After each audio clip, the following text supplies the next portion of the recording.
Hello everyone, and yes, you read the title right. Bitcoin, bad, this is bad. So let me explain. Watch this video from the beginning and until the end, because Powell just raised rates again, and there has been this long FOMC meeting and a press conference, and there is a lot of interesting stuff I really want to share with you guys, because I think that the market is potentially not pricing something in right now. And we're actually in a new place right now. Look at it. This is actually Beverly Hills, and this is LA. And yeah, this is pretty cool. So we are in Beverly Hills, Los Angeles. So now that the geographical tour is out of the way, subscribe, hit that notification bell so you're always notified when I make a new upload. And also, if you appreciate these daily updates, then call me Mr. Spot on that in the comments for the algorithms, because thanks to you guys, we're one of the fastest growing crypto channels out there in the universe, which is crazy. And thank you very much for all the support, for watching, for liking, for just being part of this family, and really, I truly appreciate it. So now, first thing, fun stuff, just to get it out of the way, I really wanted to put this in here, that one of the presidential candidates, Robert F. Kennedy Jr., says he bought 14 Bitcoin for his kids. Now, if the family of Kennedys are buying Bitcoin, I hope so are you. And this is a very good move. And actually, my wife had a birthday the other day, and I got her a few Bitcoin for her birthday as well. And I made a post about this on Instagram. Go check it out and follow me on Instagram. I think that for the future, regardless of the short-term volatility, it's just a safe play. But anyway, let's get into what has happened. And first, let's talk about the technicals. And the technicals are actually on this FOMC meeting during the press conference, we actually pumped a bit. This is a very short-term, just 15-minute chart. We had this formation, this channel, we broke above it. Now we kind of are retesting it, but to be honest, it is quite weak. If we're gonna go to a bigger time frame, then we're gonna quickly realize that we are not out of the woods like one bit. Let's go to 4-hour chart. We have a lot of ground to cover. And right now, even though we actually pumped a tiny bit, we got rejected from this level that used to be our support right here. So we're rejected from it. Let's see if we can break it. Even if we can break it, then we have this resistance coming in at 29,840, which is this downward slope. And then finally, if we break that one, then we have 31,200. So there is not very much power at all. And even the S&P 500 is going sideways, and so is NASDAQ. So there is nothing happening that very much. And the big question then becomes as to why, like what is happening? Because we were really hoping for something from Powell during this FOMC meeting, and this just made me start to think that there might be a lot more bad stuff coming than we could have anticipated. So let me just get through this. And also wanted to announce that I have 3 more seats that just opened up in my VIP one-on-one mentorship, the paid one, not free one. I don't do free mentorships. There is a link down in the description of this video if you want to sign up for a call with my team to see how this VIP mentorship works, what you're going to learn, and what is the duration, what is the KPI in terms of the result you want to be looking for at the end of your mentorship. And there is a link down in the description of this video. You can sign up for a call with my team, and they're gonna actually explain exactly everything and how it all works and what we do, how my mentorship is certified by what, and like what kind of types of analyses you're gonna learn and what is gonna be the end result at the end. So if you're looking for a mentor who's gonna take your hand and actually take you through this whole process, then sign up for a call with my team. I take in only a few people here and there when I have time. So that's why I announce it here on YouTube whenever I have extra time and whenever I have a few people finish the education process, and so I can onboard a few more one-on-one. So yeah, jump on a call with my team and see what you can achieve together with us. Now, let's talk about Fed. And Federal Reserve actually hikes the key interest rate to the highest level in 22 years. So another 25 basis points. And no, this is not Chair Jerome Powell, but very soon. The Fed left the door open to further rate hikes this year, with Chair Jerome Powell telling reporters in a news conference that additional tightening is possible unless inflation comes down, continues to cool rapidly.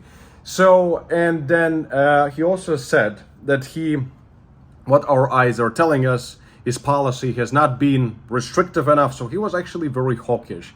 It hasn't been restrictive enough for long enough to have its full desired effects. So we intend to keep policy restrictive until we're confident that inflation is coming down sustainably to our 2% target, and we are prepared to further tighten if that is appropriate. So he was in some moments, because I watched the whole thing, the whole live, and he was sometimes a bit dovish. So he's saying that we are very restrictive already, because we are. I mean, it's like the biggest, highest level since 22 years.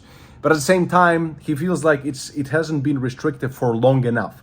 Therefore, he kind of leaves the door open for maybe another 25 basis points. So a lot of people were very excited that, oh, maybe that's the end of the rate hiking cycle, etc. But the biggest part here that I want you to pay attention to is this. The process is still probably has a long way to go. And for you to get some context, is that when we've seen CPI at like 3%, that's great. But when we actually look at PCE, and we're gonna see that it's stagnating a bit. I mean, and it's gonna be a very important reading on July 28th, which is after tomorrow, basically, or tomorrow, whatever. And the forecast right now is previous 4.6, the forecast is 4.2. And the thing here, guys, and I'm getting to the point, I promise. What really worries me currently, if we take a look at CPI, then it kind of is coming down, and PCE is coming down as well. But at the same time, the reason why it's coming down is because of energy. And a lot of other stuff is actually still stuck at a high level, at an elevated level.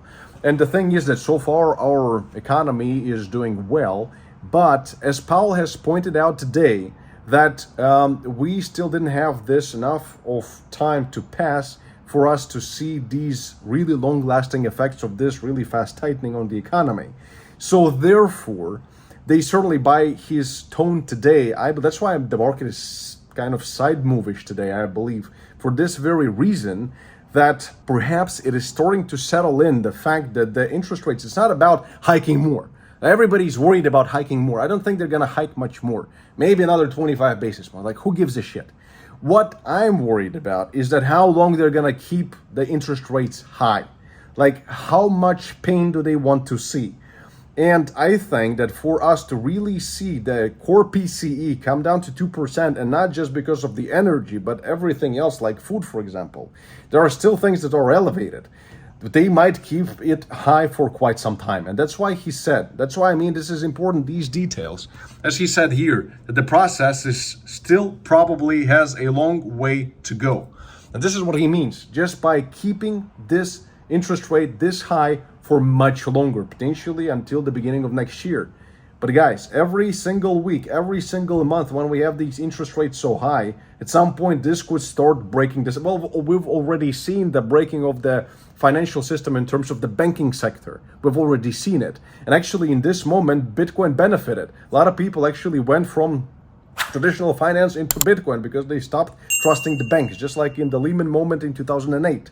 So therefore, this brings me to the culmination of this video. That's why, guys, always watch my videos from the beginning and until the end, because you always get the whole juice if you watch the whole thing. And also, just to make it clear so you don't scream at me in the comments, my long trade is still open. It's 12 Bitcoin, and I still have a few orders if we're gonna dip lower, so I'm gonna be adding in the same increments. Right now it's like minus 4K, whatever, who cares.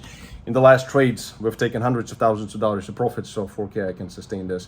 And guys, if you want to be trading on Bybit yourself, this is where I recommend you can trade. You can, with my exclusive link down in the description of this video, you can claim up to $30,000 in initial deposit bonuses, but Bybit requires KYC.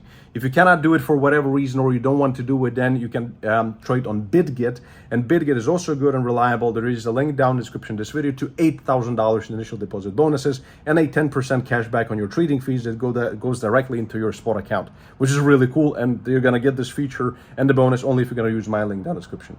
So for now, I'm keeping my long trade, but I wanna really see what is going to happen, because with understanding these details and for how long the Fed is probably gonna keep the interest rates high, I wouldn't be surprised to really see a recession after all, to be honest. Right now we see this raging bull market, S&P 500 almost at all-time highs, Dow Jones, NASDAQ, whatever. But I think it could be short-lived. Then the last question then becomes, will Bitcoin suffer from this kind of lack of liquidity as well? Or will this breaking of the system itself, like the actually erosion of the system because of high interest rates, will it be led by the banking system yet again? Because if that's going to be the case, then Bitcoin is going to actually benefit from it. And this is going to be the moment that we've seen before. When S&P dips or goes to the side, and NASDAQ as well, but Bitcoin is actually going up. It actually has decoupled. We've seen this before already just a couple of months ago. So therefore, I'm not changing my stance on Bitcoin, but this is something that you really have to pay attention to, that we'll see how this is going to just play out. But this is still possibility that we are not out of the woods with the recession just yet. All right, guys, that's about it. That's all I had for you. Check out this quick tutorial as to how to trade Bitcoin with proper risk and money management. As for myself, it's actually almost midnight here in Los Angeles, so I'm gonna go to bed and we'll start fresh tomorrow. I'll see you then. Bye-bye.